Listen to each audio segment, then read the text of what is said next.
मु समस्त को पुणी थे मंच को स्वागत करुच्ची और आपण समस्त को स्वागत करुच्ची आज ये आलोच्य विषय ओडिया भाषा साहित्य और संस्कृतिर ये जययात्रा संपर्क में श्रीयुक्त गौरांग चरण दास आपण पाखर आलोचना आरंभ करने चाहिए।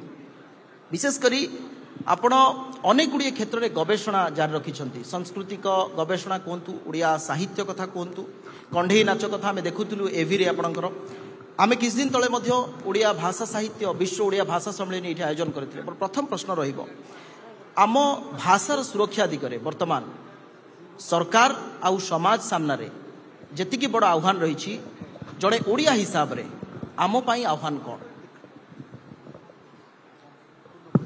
नंदीघोष परिवार सकल को मोर नमस्कार एवं साधुवाद चढ़ाऊँगी।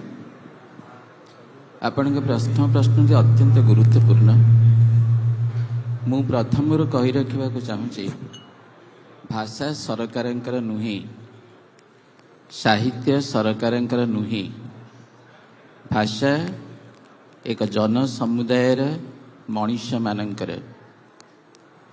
मात्र आश्चर्य आम सबु बेले भाषार सरकारीकरण उपर गुरुत्व दे आसुचु। मात्र गुरुत्वपूर्ण प्रसंगटी होउची भाषार सुरक्षा, तार विकास, तार गवेषणा क्षेत्र में मध्य क्षमता बा सरकारंकर किछि दायित्व भूमिका रही। तेणु जनसाधारण एवं सरकार बा क्षमता, मु सरकार परिवर्ते क्षमता शब्दटी प्रयोग करने को चाहूँगी, कर्तृत्व शब्दटी प्रयोग कर जाई पारे।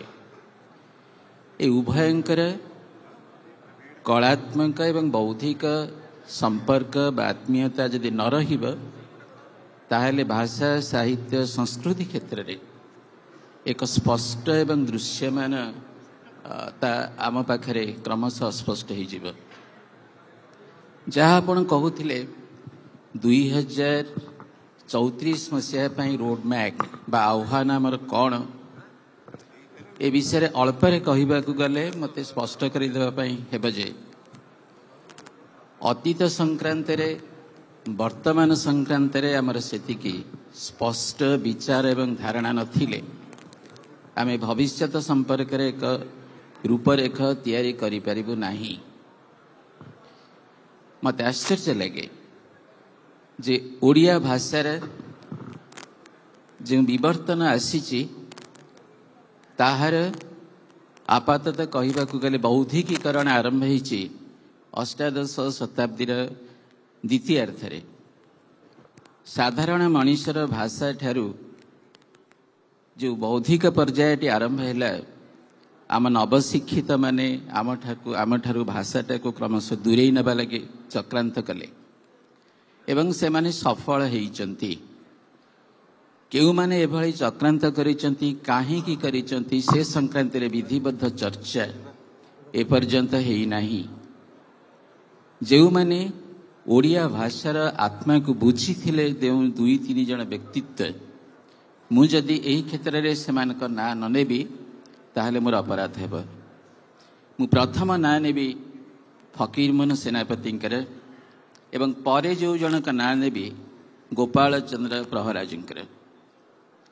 1904 मसीह लेखा जाइथिबा गोपाल चंद्र प्रहराजंकर विशुद्ध भाषा बोली एक प्रबंध अच्छी। उत्कल साहित्य समाज रे से प्रबंध पढ़ा जाइथिला।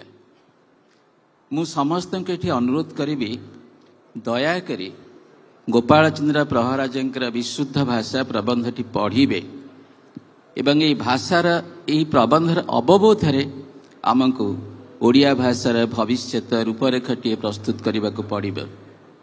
ये प्रथम कथा। द्वितीय कथा है जहाँ गुरुत्वपूर्ण भाषा संपर्क में जो भली गवेषणा होबार कथा ताहा प्राय दीर्घ 30-40 वर्ष धरी धीर हो जाइए, अंत्यत मंथर हो जाइए।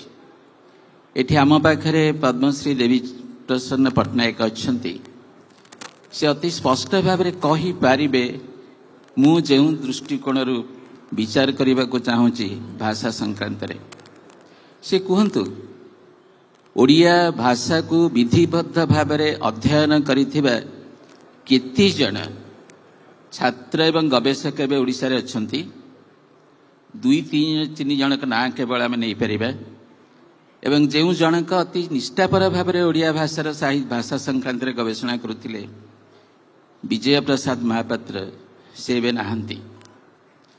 ତେଣୁ ଆମ ପାଇଁ ଗୁରୁତ୍ୱପୂର୍ଣ୍ଣ ପ୍ରଶ୍ନ ହେଉଛି ଓଡ଼ିଆ ଭାଷାର ଇତିହାସ ସଂକ୍ରାନ୍ତରେ ଯେଉଁ ପ୍ରକାରର ଅନୁଶୀଳନର ଆବଶ୍ୟକତା ରହିଛି ଆମେ ବହୁତ ଦୂରରେ ତାଠାରୁ ରହିଛୁ ଏବେ। ତେଣୁ ଯଦି ଗବେଷଣା ଆମର ନ ହେବ ଭାଷା କ୍ଷେତ୍ରରେ, ସାହିତ୍ୟ ଚର୍ଚ୍ଚା କ୍ଷେତ୍ରରେ ଆମେ କେମିତି ଏକ ଦୂରଦୃଷ୍ଟି ସମ୍ପନ୍ନ ଭବିଷ୍ୟତ ତିଆରି କରିପାରିବା? ଆଜ୍ଞା। ଆଉ ଏକ ଗୁରୁତ୍ୱପୂର୍ଣ୍ଣ ପ୍ରଶ୍ନ, ତାର ଉତ୍ତର ମଧ୍ୟ ମୋ ପାଖରେ ନାହିଁ, ଏକ ସମ୍ଭାବ୍ୟ ପ୍ରଶ୍ନ ଆପଣମାନଙ୍କ ପାଖରେ ରହିବି। ମଧ୍ୟକାଳୀନ ସାହିତ୍ୟ ସଂକ୍ରାନ୍ତରେ ଚର୍ଚ୍ଚା ଓଡ଼ିଶାରେ ଅତ୍ୟନ୍ତ ଦୁର୍ବଳ। ଓଡ଼ିଶାର 2-3-4ଟି ଜାଗାରେ ମୁଁ ପୋଥି ମାନେ ବୋଲି କହିବି। ସେ ପୋଥି ମାନେ ଆଜି ମହାମାନ୍ୟ କୀଟମାନଙ୍କର ସୁଖାଦ୍ୟରେ ପରିଣତ ହୋଇଯାଇଛନ୍ତି। ସାର୍ ସେ ପ୍ରସଙ୍ଗକୁ ଆସିବା, ସେଇ ପ୍ରସଙ୍ଗକୁ ଆମେ ଯିବା। ଆଜ୍ଞା। ତେଣୁ ଭାଷା ଚର୍ଚ୍ଚା କ୍ଷେତ୍ରରେ ଆମକୁ ସେତିକି ଆତ୍ମନିଷ୍ଠ ଭାବରେ ଗବେଷଣା କରିବାର ଆବଶ୍ୟକତା ରହିଛି, ଗବେଷଣା ଯାହା ଆମକୁ ଏକ ଭବିଷ୍ୟତ ଦୃଷ୍ଟି ଦେବାରେ ସହାୟକ ହେବ।